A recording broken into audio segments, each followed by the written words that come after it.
Le ministre britannique des Affaires étrangères et du Commonwealth est en visite dans notre pays. William Hague est venu réaffirmer toute l'amitié de la Grande-Bretagne au Mali. Il salue le courage des militaires et souhaite l'organisation de bonnes élections. 176 millions de francs CFA, c'est le fonds que vient d'allouer la CEDEAO et l'Espagne au Mali, une enveloppe destinée à la sensibilisation, la formation et le suivi de cadres et agents de la migration. Une partie du montant sera aussi consacrée au financement des projets de développement. Et ce soir, dans la chronique santé, il sera question du diabète. Cette maladie, très souvent appelée maladie du sucre, est mal connue du public. L'OMS estime aujourd'hui à 246 millions de diabétiques à travers le monde. Bonsoir à tous, merci de votre présence. Nous sommes lundi 4 mars. Hommage au président de la République française. François Hollande devient citoyen d'honneur de la commune de Tombouctou. Le maire de la cité des 333 saints a remis ce matin au président de la République par intérim, professeur Djonkouda Traoré, le diplôme d'honneur et la médaille Al-Farouk. C'est en guise de reconnaissance à l'endroit du président français pour ses actions dans la libération des régions du nord du Mali. C'était ce matin. Le maire de la cité des 333 saints qui a remis ce matin au président de la République par intérim le diplôme d'honneur et la médaille Al-Farouk. Le ministre britannique des Affaires étrangères et du Commonwealth a effectué aujourd'hui une visite dans notre pays à l'issue des entretiens qu'il a eus avec le président de la République par intérim et le Premier ministre William Hague a déclaré que le Royaume-Uni restera un bon ami du Mali. Il a également salué le succès militaire obtenu sur le terrain avant de souhaiter l'organisation de bonnes élections pour notre pays. Le reportage de Mamari Kone. En foulant le sol malien, le ministre britannique des Affaires étrangères et du Commonwealth est venu échanger avec les autorités maliennes. Première destination, la résidence du président de la République par intérim, où il a été reçu en audience pendant 1 heure. Il s'est ensuite rendu à la primature où il a échangé avec le Premier ministre. Au centre des entretiens, le rôle joué par le Royaume-Uni dans le déploiement des forces africaines, le soutien humanitaire et l'amitié entre les deux pays.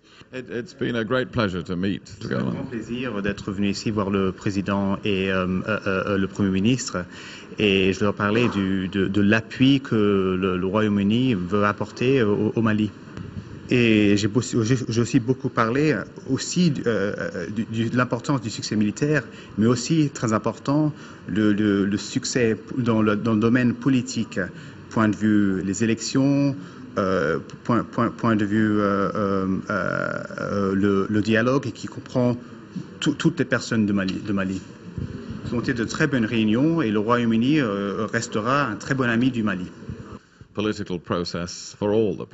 Aussitôt après son arrivée, le ministre britannique des Affaires étrangères et du Commonwealth a rendu une visite au dispositif militaire britannique stationné à l'aéroport, un dispositif qui joue un grand rôle dans le transport des troupes de la MISMA.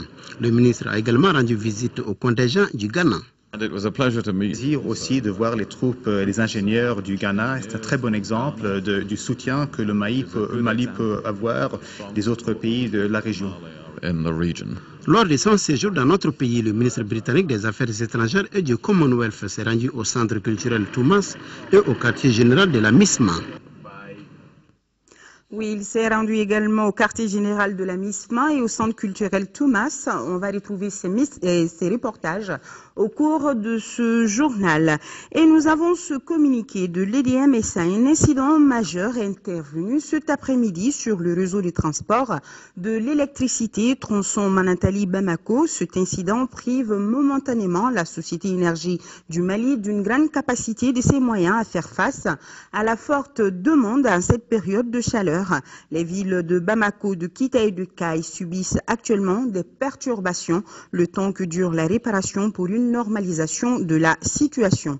Et nous avons ce communiqué sur invitation de Tchema Hubert Koulibaly, ministre des Affaires étrangères et de la coopération internationale du Mali, Willy Somdal, ministre des Affaires étrangères du Royaume de Danemark, accompagné de son homologue de la Défense, effectuera le mardi 5 mars 2013. Une visite de travail au Mali. Durant leur séjour, les deux ministres danois auront des entretiens avec leurs homologues maliens, rencontreront les élus du Nord et seront reçus en audience par le président de la République par intérim, professeur Djankouda Traoré. D'une visite à une autre, celle effectuée par le nouvel ambassadeur du Sénégal au Mali au Haut Conseil des collectivités.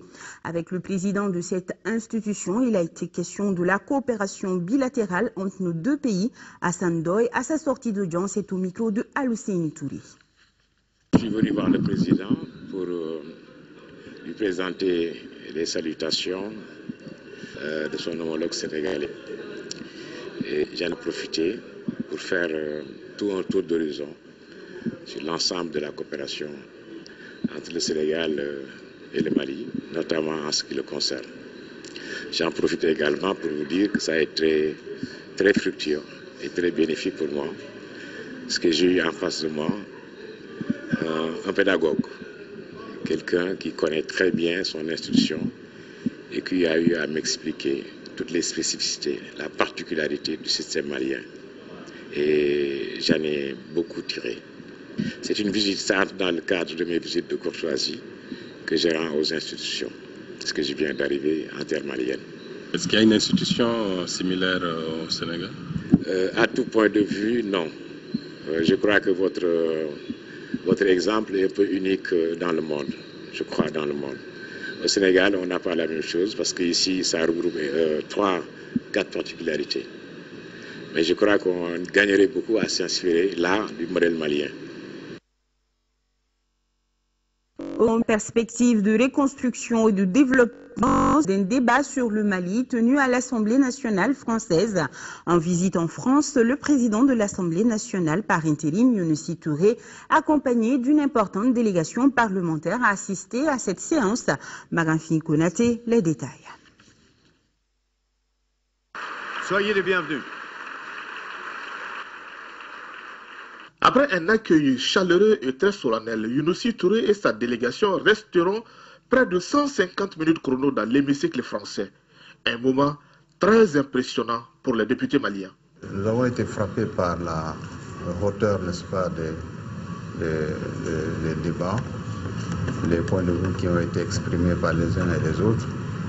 Et nous avons été surtout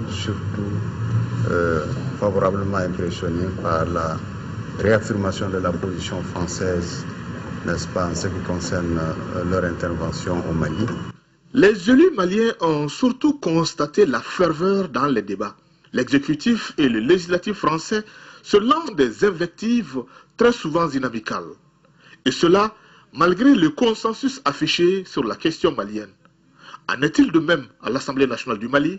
Chez nous aussi, les débats sont très animés. Je suis entouré, n'est-ce pas, de présidents de groupes parlementaires et de présidentes de commissions. Lorsque des questions d'une certaine importance, n'est-ce pas, sont à l'Assemblée nationale, sont posées à l'Assemblée nationale, les députés interviennent avec beaucoup de vigueur. Le travail avec les échanges se sont déroulés à huis clos. La position du Royaume-Uni ne change pas. Pas de troupes britanniques pour combattre au Mali. Le pays renforcera tout de même son appui logistique et humanitaire pour que le Mali retrouve la stabilité. Nous, en tant que Royaume-Uni, nous allons apporter l'assistance et l'aide nécessaire pour la stabilité après les opérations militaires et pour la paix, une paix durable et aussi, pourquoi pas, pour le processus politique en cours au Mali. Un engagement de taille qui rassure le ministre des Affaires étrangères et de la coopération internationale. Il y a l'appui logistique de la Grande-Bretagne. Vous savez que pour le transport même des troupes, la Grande-Bretagne a donné un C-17. La Grande-Bretagne a contribué pour, je crois, 3 millions d'euros au Trust Fund pour AFISMA. Donc il y a beaucoup d'autres choses qui vont venir. Vous savez que la lutte contre le terrorisme, c'est un long processus.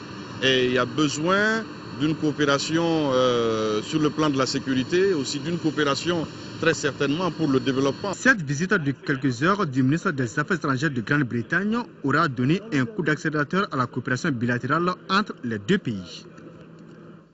Et toujours avec le ministre des Affaires étrangères de Grande-Bretagne qui a visité le centre culturel Thomas à Torokorobougou, une visite qui lui a permis de s'imprégner de la diversité culturelle du Mali. Le visiteur a surtout été impressionné par les produits artisanaux du Nord, nous dit Mohamed Diarra. La crise sociopolitique qui a secoué le Mali a fragilisé l'activité économique. Aucun secteur n'a été épargné. Le secteur de l'artisanat est tombé dans la morosité. Il suffit de faire un tour au centre culturel Thomas pour s'en rendre compte. Ce fut le cas pour le ministre des Affaires étrangères de Grande-Bretagne qui est venu encourager les promoteurs du centre et leur apporter le soutien de son pays. Une visite qui vient au bon moment. Nous sommes des hommes de culture et cette culture nous permet de nous connaître entre nous, de se frotter ensemble, parce que le centre culturel est un centre qui œuvre pour la promotion des cultures et des communautés. Cette visite est un grand honneur et un réel plaisir pour les différents membres de la coopérative Thomas. L'hôte du jour, accompagné du ministre de l'Artisanat et du Tourisme, a eu droit à une visite guidée du centre. Le ministre britannique a pu se faire une idée de la richesse de la culture tamasek. Une visite qui augure d'un lendemain meilleur pour le secteur au Mali. C'est un réconfort pour le secteur de l'artisanat, surtout dans cette période extrêmement difficile, où surtout cette forme d'artisanat qui est tributaire du tourisme. Et je crois que c'est un très très grand réconfort et nous espérons que la visite de son Excellence le ministre des Affaires étrangères du Royaume-Uni permettra aussi de faire revenir beaucoup de gens ici. Le ministre de l'Artisanat et du Tourisme a remis un cadeau à son hôte. Un cadeau symbolique avec comme motif les dunes de sable, elles qui constituent la clé du désert. Le groupe Amanar de Kidal a exhibé une autre facette de la culture du Nord.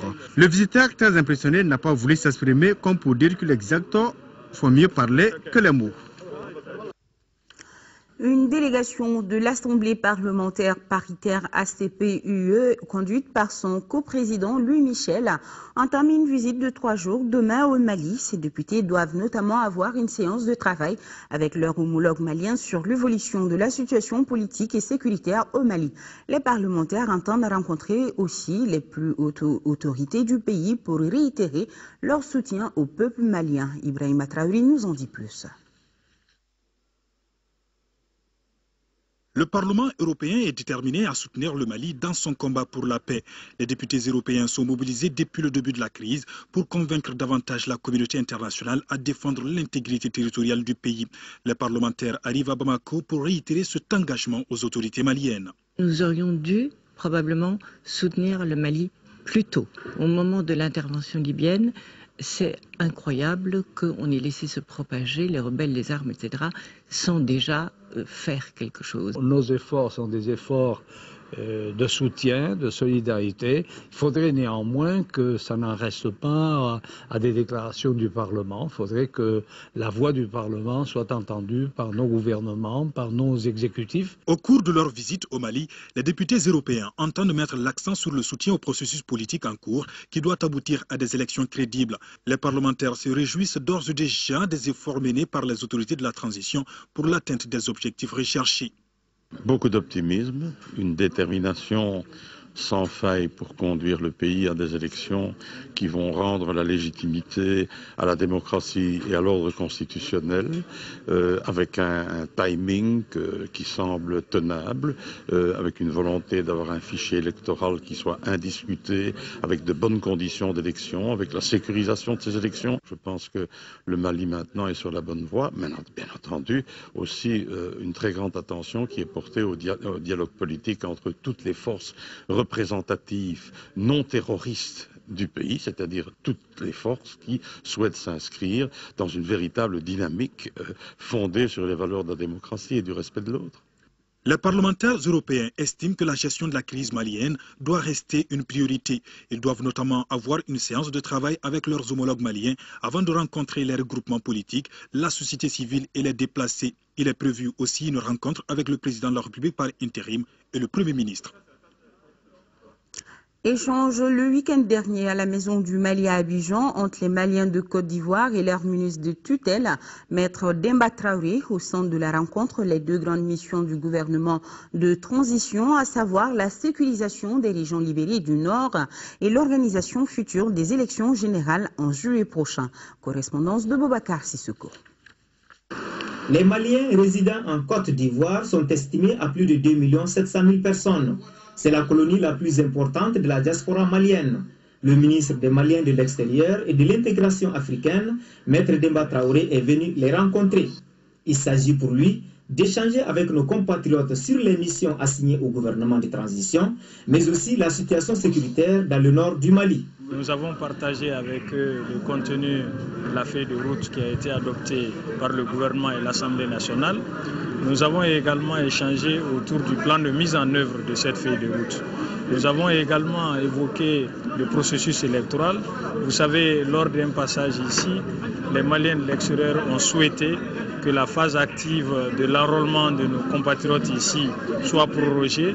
La présence massive des Maliens de Côte d'Ivoire à cette rencontre dénote de leur patriotisme et de leur attachement au pays, a estimé le ministre Traoré. Le gouvernement a pris la décision de proroger cette phase active de l'enrôlement au processus RAVEC à 2 mois et c'est pourquoi nous avons estimé qu'il était de notre devoir de venir les préparer avant le début de cette opération.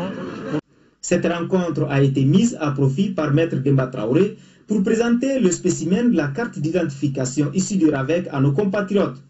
En retour, le président du Haut Conseil des Maliens de Côte d'Ivoire, Mahamadou Diawara Dihamé, a soumis au ministre quelques-unes de leurs préoccupations, entre autres l'accès à des parcelles à usage d'habitation estimées environ à plus de 3 000 et les tracasseries routières avec la carte consulaire sur l'axe Zégoua-Bamako. Aucun sacrifice n'est de trop pour sauver son pays. Seule l'union, l'entente et la solidarité entre les Maliens de l'intérieur comme de l'extérieur permettront de relever les défis, conclut le ministre Maître Demba Traoré. Et notre correspondant à Addis Abeba, Alassane Djombili, nous signale que le Mali a officiellement signé aujourd'hui au siège de l'Union africaine à Addis Abeba en Éthiopie la charte africaine sur les valeurs et les principes du service public et de l'administration. Le document a été paraphé par l'ambassadeur du Mali en Éthiopie, Boubacar Gouro Dial, en présence de la représentante du bureau du Conseil juridique de l'Union africaine. Ainsi, notre pays est devenu le 23e pays à avoir signé la dite charte. 3 pays l'ont déjà ratifié, le Kenya, la Namibie et le Nigeria.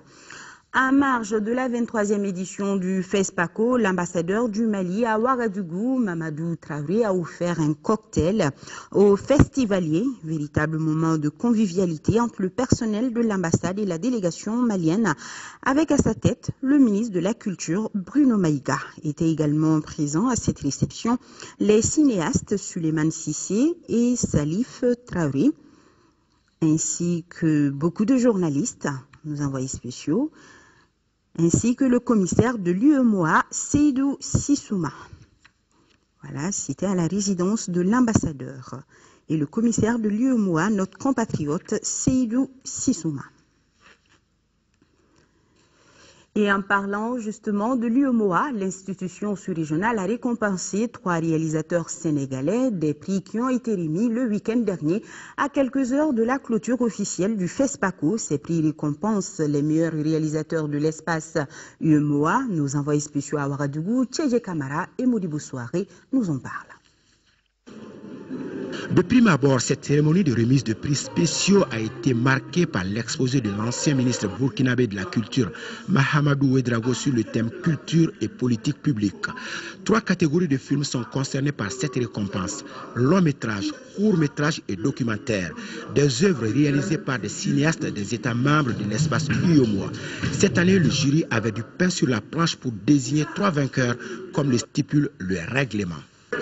Il s'est avéré quand même que dans le lot, il y a 2 films qui sortaient du lot. Donc ça a été un débat terrible. Mais finalement, on avait dit, bon, cette année, on va demander à la commission si on peut décerner 2 prix à 2 films ex aequo.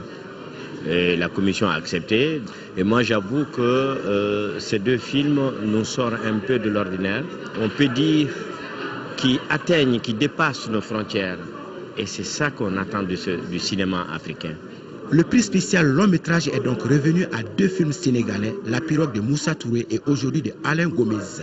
Ces lauréats ex aequo reçoivent chacun un trophée et la somme de 5 millions de francs CFA. Dans la catégorie court métrage, c'est le film Molly du nom de son réalisateur qui remporte le prix spécial UEMOA doté d'un trophée et la somme de 4 millions de francs CFA. Enfin, dans la catégorie documentaire, l'honneur revient à la réalisatrice sénégalaise Kardiata Pouy de remporter ce prix composé d'un trophée et de 4 millions de francs CFA. C'est dans le souci d'encourager les créateurs à produire des images cinématographiques, télévisuelles et vidéographiques que la commission de l'UEMOA a instauré en 1997 ces prix spéciaux en marge du FESPACO.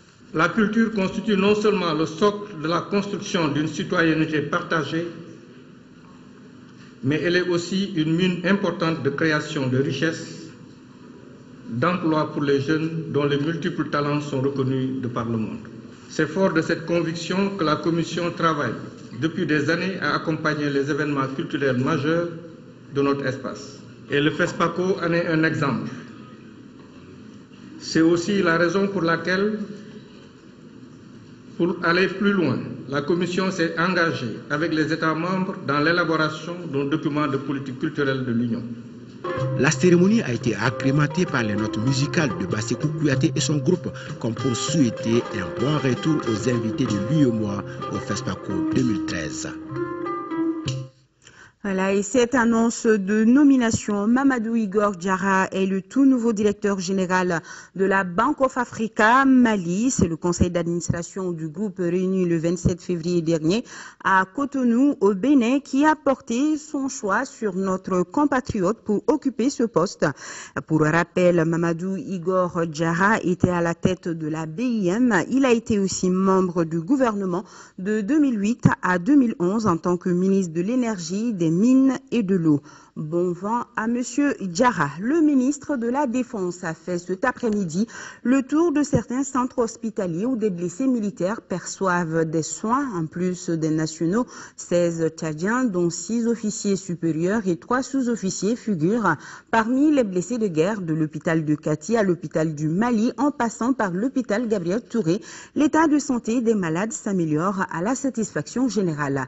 Le ministre a... De ceux qui ont payé de leur vie en Djamena, j'ai enregistré que les Tchadiens, de façon générale, ont accueilli les corps dans le recueillement et avec beaucoup de dignité, parce qu'ils savent qu'ils sont morts pour une cause juste. Et moi, pour ma part, je peux dire que le sacrifice qu'ils ont consenti ne sera pas vain et la victoire est à portée de main. La génération malienne consciente GEMACO s'est soucie elle aussi du sort des soldats tchadiens blessés au combat. Hier, les membres de l'association étaient au chevet de ces soldats blessés. Pour l'occasion, ils étaient accompagnés par le général Ibrahim Dairou Dambélé, chef d'état-major général des armées. Reportage à Guibou Koulibaly. 14 militaires tchadiens comprenant des officiers supérieurs, des sous-officiers et hommes de troupes blessés au cours des affrontements au nord du Mali sont actuellement répartis en 3 hôpitaux de Bamako pour recevoir des soins. 4 sont à l'hôpital du Mali, 2 au Gabriel Touré et 8 à l'hôpital polyclinique caritative de Kati. Pour contribuer à l'effort de guerre, la génération malienne consciente a jugé nécessaire de leur apporter son soutien moral. Les Tchadiens ont payé le sacrifice ultime pour nous et ils sont loin de leur famille immédiate.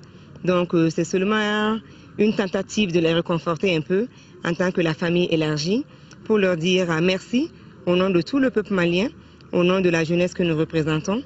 Certes, nous n'avons pas beaucoup de moyens, mais c'est seulement pour dire que l'aide à l'effort de guerre ne se résume pas seulement au matériel. À l'hôpital du Mali, tout comme au Gabriel Touré et à l'hôpital polyclinique caritatif de Kati, les militaires qui sont venus en aide à un pays ami. Et si le Mali est attaqué, nous aussi, bien sûr, que nous serons attaqués. Occasion pour le chef d'état-major général des armées du Mali de féliciter GEMACO pour sa solidarité aux blessés tchadiens avant de leur apporter lui aussi la compassion des autorités. L'objet de la visite, c'est de venir souhaiter un bon rétablissement à mon frère d'armes, le général du Tchad, qui a été blessé lors de l'attaque au niveau du Tigargar.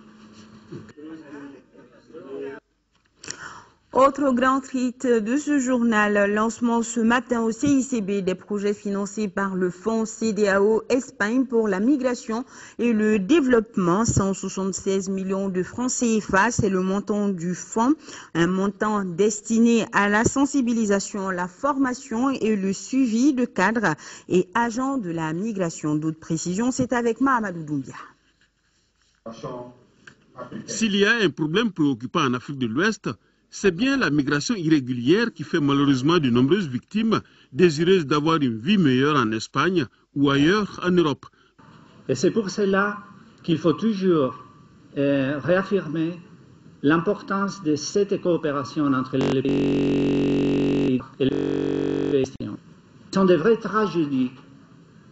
Et c'est un dossier que moi qui m'a vraiment touché lorsque je me chargeais de la migration entre l'Afrique et l'Europe et l'Afrique et l'Espagne, de voir les tragédies des gens qui essayaient d'arriver chez nous. J'ai pu vous assurer que le gouvernement du Mali, à travers mon département, a intégré tous ces principes communautaires en matière de migration dans sa politique nationale migratoire qui entrera très bientôt dans sa phase d'adoption. Le nouvel ambassadeur du Royaume d'Espagne qui vient de regagner notre pays se dit prêt à aider le Mali, surtout à encourager la migration régulière. Un mot d'éducation après Mopti, c'est l'Académie d'enseignement de Douanza qui a reçu la visite du ministre de l'Éducation, de l'Alphabétisation et de la Promotion des langues nationales. Il a fait le tour de plusieurs établissements scolaires, des centres d'animation pédagogique de Koro, Bankas, Badjangara et Sanga. Reportage Yacouba Maïka. Le projet qui vient d'être porté sur les fonds baptismaux appelé projet de soutien aux femmes et aux filles victimes des violences suite à la crise du Nord va concerner une cinquantaine de femmes et filles déplacées du Nord et leurs familles d'accueil installées à Sikasso et Koutiala. Ce projet, c'est pour apporter une assistance sociale, psychologique, médicale et juridique et aussi économique aux femmes. Et avec la crise, ça a été la couche qui a plus subi. Et c'est pourquoi on s'intéresse, parce qu'il y a la question de l'égalité. Prévu pour une durée de 11 mois pour un coût total de 24 millions de francs CFA financé par l'ambassade du Canada, le projet se propose de soulager les bénéficiaires par leur prise en charge psychosociale et la création d'activités génératrices de revenus. Une initiative bien accueillie par les bénéficiaires et les autorités régionales. Ils sont chez des parents qui, eux aussi, sont faibles. Tout le monde connaît le revenu du Malien. Donc, si la charge de la famille s'ajoute une autre charge de famille, la solidarité est là, c'est vrai. Mais vraiment, toute aide, surtout alimentaire, est la bienvenue. L'événement dont le lancement solennel nous regroupe constitue, à n'en pas douter, une illustration éloquente, parmi tant d'autres, dans l'élan de solidarité engagé à travers notre pays, victime depuis janvier 2012 d'agressions barbares perpétrées par une mosaïque de terroristes ayant envahi le septentrion malien. Signalons que l'association Femmes et Initiatives pour le développement du Mali FID, créée en 2007, œuvre pour la promotion des droits de la femme, l'appui conseil et l'équité genre, entre autres. Voilà, c'était plutôt le lancement du projet Femmes et Initiatives pour le développement du Mali qui se met au chevet de leurs sœurs déplacées du Nord en 3e région. Et reportage signé donc Daouda Djakité. À Bamako, véritable panique au niveau de l'échangeur du quartier Mali hier dimanche. Un camion remorque chargé de balles de coton a pris feu et nous allons retrouver cet élément avant celui de Mopti dont nous parle Yacouba Maïga. C'est l'Institut de formation des maîtres de Kouro qui a été le premier établissement scolaire de l'Académie d'enseignement de Douanza à accueillir le ministre de l'Éducation, de l'Alphabétisation et de la Promotion des langues nationales. Ensuite, direction le lycée Abiré Gourou et le groupe scolaire Djougoudié Dolo avant de rencontrer les acteurs et partenaires locaux de l'école. Partout, le message du ministre est on ne peut plus clair. nous devons nous donner les moyens, à travers les enseignants, d'expliquer, de ne pas nous engager dans les amalgames. L'autre volet qui me semble aussi important, c'est l'implication des enseignants dans la deuxième mission du gouvernement, c'est-à-dire réussir des élections transparentes, des élections propres. C'est avec la même démarche et le même message que le chef du département de l'éducation a débarqué dans la cité d'hospitalité du Séno-Bankas. Ici, la visite a concerné le lycée public de Bankas, le complexe scolaire Joseph Yarou, le jardin d'enfants et l'institut de formation professionnelle. Même exercice dans les centres d'animation pédagogique de Bandiagara et de Sanga, notamment à l'école technique professionnelle de Bandiagara, au groupe scolaire Mamadou Tolo, au lycée de Bandiagara, ainsi qu'à la plus vieille école de Sanga créée il y a 103 ans. Le tout assorti d'échanges fructueux avec les acteurs locaux de l'école. L'école a pu continuer malgré ces difficultés. Et même elle a été performante parce que les résultats de l'année scolaire passée ont été extrêmement importants. Au sortir de ce périple dans l'académie d'enseignement de Douanza, le constat est que les élèves et les enseignants ont sans nul doute calmé leurs ardeurs de grève intempestive et de revendications syndicales. Cependant, leur environnement manifeste le besoin d'infrastructures, de formation, de matériel didactique, d'équipement, entre autres. Et ici à Bamako, véritable panique au niveau de l'échangeur du quartier Mali. Hier dimanche, un camion remorque chargé de balles de coton a pris feu. Le camion amorçait en fait sa descente de la colline de Badalabougou près de l'hôtel Olympe à direction du centre-ville. Les origines de l'incendie ne sont pas encore connues, mais il a fallu plusieurs heures aux sapeurs-pompiers pour venir à bout des flammes et libérer la circulation. Et heureusement, aucune perte en vie humaine n'a été enregistrée. C'était hier au quartier Mali. La Fédération malienne de cyclisme a désormais un nouveau bureau dirigé par Amadou Togola. C'est à l'issue du conseil fédéral tenu ce samedi à la Maison des Jeunes qu'il a été élu. Compte rendu, Isaac Tunou.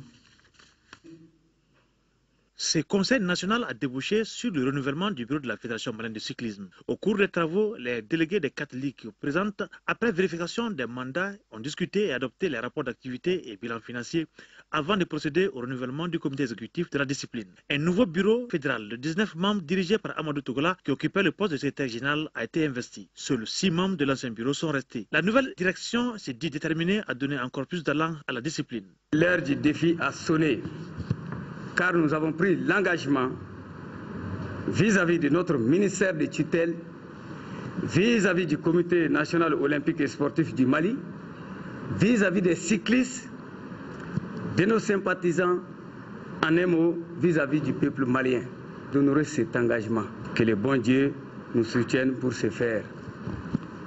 À nos vaillants et infatigables partenaires, je renouvelle l'attention toute particulière du nouveau bureau et je souhaite qu'ensemble partons pour la réalisation de nos attentes. Le représentant du département de la jeunesse et des sports a invité la nouvelle équipe à plus de cohésion et d'abnégation avant de donner l'assurance du soutien de son département. Le président sortant, le colonel-major Yaya Ouattara, est désormais président d'honneur.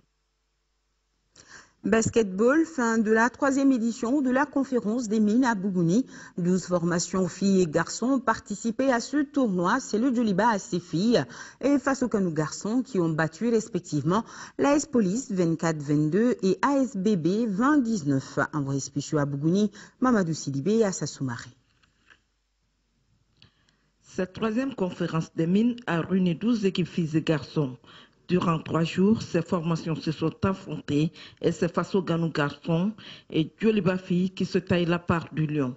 Mais avant, pour les demi-finales chez les garçons, l'association sportive basket de Bougouni, ASBBB, a battu l'USM de Koutiala en blanc 27-25 et la 2e demi-finale a été remportée par Faso Kanou devant la commune 5 28-22.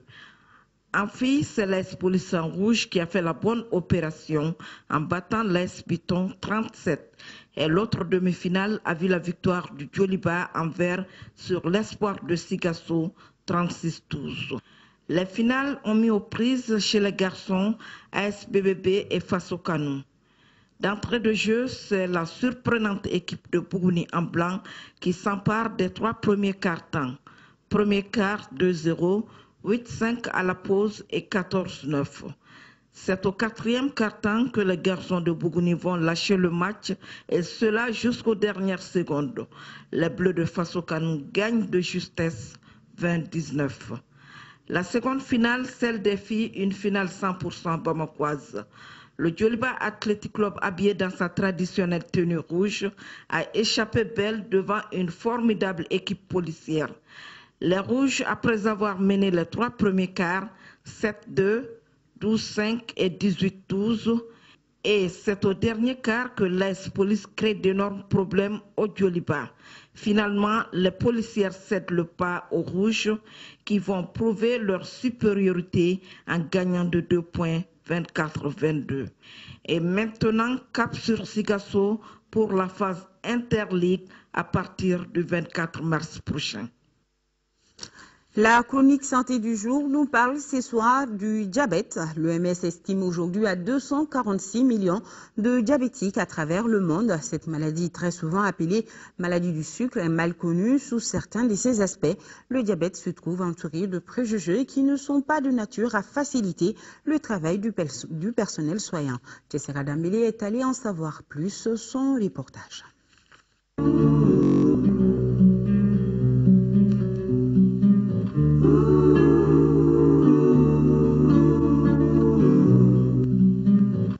Le diabète est une maladie résultant du fait que l'organisme ne produit pas ou produit peu d'insuline nécessaire à la digestion du sucre apporté par l'alimentation.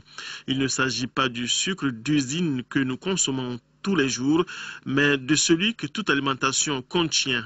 Selon une étude réalisée en 2010 et n'ayant pas concerné la région de Kidal, la prévalence du diabète se situe entre 4 et 5% au Mali. Une pathologie entourée de préjugés. Selon le premier, le diabète serait lié à l'excès de consommation du sucre industriel. C'est seulement le métabolisme de sucre apporté par l'alimentation qui ne se fait pas convenablement qui entraîne le diabète. Ça amène à parler des autres causes qui sont, par exemple, l'âge. L'âge avancé peut être une cause de survenue du diabète. Il y a l'hérédité qui peut être cause de survenue du diabète. Il y a les changements de mode de vie, par exemple la sédentarisation. Maintenant, les gens sont de plus en plus sédentaires, soit derrière la télé, derrière les écrans d'ordinateur, dans les véhicules. Les gens sont beaucoup plus sédentaires. Maintenant, ils ne font pas d'exercice physique, ils ne font pas de sport. Ça peut entraîner une perturbation du métabolisme du sucre au niveau de l'organisme. Et il y a l'obésité aussi qui peut entrer en ligne de compte. La prise excessive de poids. Dans tous les cas, le pancréas est incriminé. Soit l'insuline que le pancréas produit n'est pas suffisamment utilisée par l'organisme, soit l'insuline n'est même pas produite par le pancréas. Cela amène à classer le diabète en type insulinodépendant où le patient doit lui-même apporter de l'insuline et en type où la maladie est liée à une utilisation non efficiente de l'insuline par l'organisme. Deuxième grand préjugé, c'est quand on estime qu'on est à l'abri de la maladie parce qu'on n'a pas de parents diabétiques. C'est la méconnaissance du métabolisme de l'organisme et c'est la méconnaissance de l'origine du diabète qui pousse à dire que mon père n'est pas diabétique, ma maman n'est pas diabétique et pourquoi moi je serais diabétique. Ça étonne souvent quand nous faisons le diagnostic du diabète chez certains qui disent « Ah, docteur, c'est vous qui m'avez fait diabétique, sinon moi je ne suis pas diabétique parce que je ne l'ai pas connu. Mon père n'est pas diabétique, ma maman n'est pas diabétique, même mon grand-père. » Ça, c'est des considérations erronées parce que le diabète peut être déclaré chez le fils alors que le père est dans certaines conditions qui ne sont pas favorables à la déclaration du diabète, à la survenue du diabète. Le diabète peut survenir chez l'enfant alors que la maman n'est pas dans des conditions de survenue du diabète. La maman peut faire ses exercices physiques et la maman peut être dans certaines conditions qui ne favorisent pas la survenue immédiate du diabète, alors qu'elle peut avoir des gènes du diabète qu'elle transmet à son enfant et l'enfant fait le diabète alors la maman ne l'a pas. Troisième préjugé, c'est de croire qu'on peut traiter définitivement un diabète diagnostiqué. Les gens pensent toujours que l'on peut guérir de son diabète complètement. Non, non, non. On peut stabiliser le diabète et mener sa vie normalement comme les autres le font. Il suffit seulement de changer de mode de vie et ne pas être sédentaire, faire de l'exercice physique et considérer qu'on est diabétique et ne pas tomber dans les interdits. Sinon, dire que je guéris complètement de diabète une fois scientifiquement établi, non, non, non. C'est là qu'il convient de faire la différence entre le diabète et une hyperglycémie passagère, comme après un repas copieux, mal digéré ou chez une femme enceinte. En tout cas, l'expression que les spécialistes préfèrent, c'est vivre avec son diabète. Cela suppose des exercices physiques, un régime alimentaire et un suivi médical régulier.